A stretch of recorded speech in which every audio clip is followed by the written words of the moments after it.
bir sərxoş mənə nəsihət elədi. Şeyx Şuştəri həm arif idi, həm müctəhid.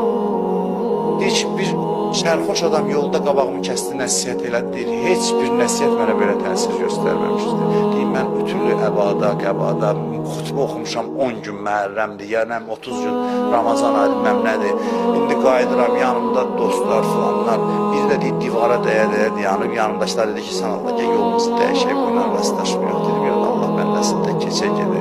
Keçib gedəndə deyir, belə şeyx bir dəqiqə, ayaq üstə diyana bir dəqiqə, mən də deyir, ruhani libasında. Dedi ki, bir sualım var sənə. Mənə görürsən, dedim, hə. Deyir, mən içim necədir vəziyyətimdə göz qabağı.